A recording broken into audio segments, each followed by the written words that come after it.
Hey guys, it's Ree. What's up? I hope you're good. Today's video are my tips for baby witches. Don't mind how I look. I look rough. I just came back from work.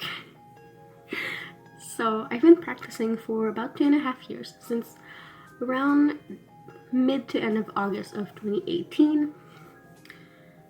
And I don't consider myself a baby witch anymore, but I'm not like not a baby witch, you know.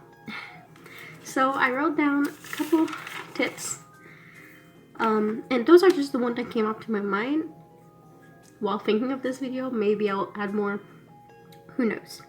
My first tip is the one I go by personally in my practice, is never stop learning. Always ask questions. You're never fully done with a subject. There's always things you don't know. Also, always ask why. So let's say someone says, oh, just never leave your amethyst darkly in the sunlight. Why is that? Because they will fade. Or more specifically for spells, why am I using a green candle for money or prosperity spell? Well, because money in America is most likely green. But if you're from somewhere where money is red, use red, you know. Ask yourself why, never stop asking questions, never stop learning. Tip number 2 is when you are learning, always double check your informations. For example, I have a couple of books here. Like if I go in this book, which I love, which is Magic by Crafting Witch, and I look up the moon, just, you know, let's go simple, the moon phases. Maybe you'll find more information on websites. You will find more information on YouTube, on, let's say, TikTok, or this book, Wake Up by Armenian Nice. I don't even know if she talks about the moons, probably, but you know. So always double check, triple check, quadruple check your facts. Tip number 3, do not start with spells or nor deity works. They're very big and overwhelming things. I know when you start you might be like, I want to start doing spells right away, because if my spells don't work, magic doesn't exist. Some people jump in with that idea, which isn't true, because if you're not sure, if you believe, because you haven't done research or whatever, it's not going to work, because manifestation is a big part. You should start with things you are interested in. For example, I started with tarot, and then moved on to oracles, and then did some Wicca researches. Kind of wasn't for me because religion, but went from there. You can start with correspondences, elements, moon phases, astrology, anything you are interested in, because it will be easier to start if you are interested in that first subject. Next is you can blow out candles. I know you're going to see a lot of places where it says, don't blow out your candles, snuff them. It depends on you. It depends on the work you're doing.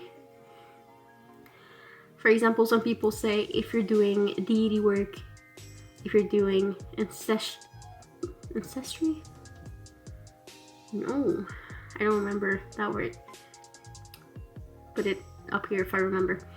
If you work with any spirits, if you work with energy, you can't blow out your candle. But it depends on how you think.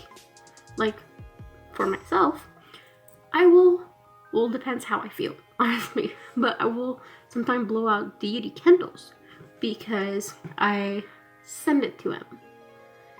But some people will snuff it to not disturb the energy. So, again, do your research. The Hearth Witch here on YouTube has a wonderful video about candles. I'll link it down below. I love her channel. Another thing, you don't need to be gifted your first tarot deck. It is a legend, a myth that you might have heard a lot of times. You don't have to be gifted your first deck. If you are, like I gave my best friend who was starting her first deck, I have my boyfriend's sister their first deck. But you don't need to be gifted your first deck. It is even better if you buy your first deck yourself, if you buy your tarot deck yourself, or if you're gifted them, that you tell people what you want, because you will have different energy, different attraction to different decks. So if you don't have any attraction to a deck, it will be hard to work with. Next, you don't need fancy tools or an altar when you're starting. Honestly, if you go back to the start of witchcraft, what were people using? What they were finding around? You know? If you go to your herb cabinet in the kitchen, there's a lot there. You don't need a wand. My personal wand is a branch I found outside that I glued some leaves to it. Still has the same power. You don't need all of those things, and you don't need a big fancy altar you see everywhere. I personally do it for deity altars, but you don't need an altar if you don't use it. Next one is go with instinct. Like I said, for the money, like if your money is red, my hair are weird. If the money in your country is red and you don't want to use green for money, totally do it. Go with your instinct. Trust yourself. You may read something that says, add cinnamon to this spell, and you're like, no. I'm gonna add everything else, but cinnamon, no. Doesn't fit with the energy, whatever. Don't do it. You don't have to follow everything step by step. Trust yourself. And last but not least, journal. Write down what you do, what you want to research, what you find out, what you learn. For example, I have this, which is my working Book of Shadows, and this is just research notes, reading notes. So yeah, those were my tips. If you have any questions, put them down below. I will try to answer them. Probably won't be the best, but yeah, I'll see you guys later.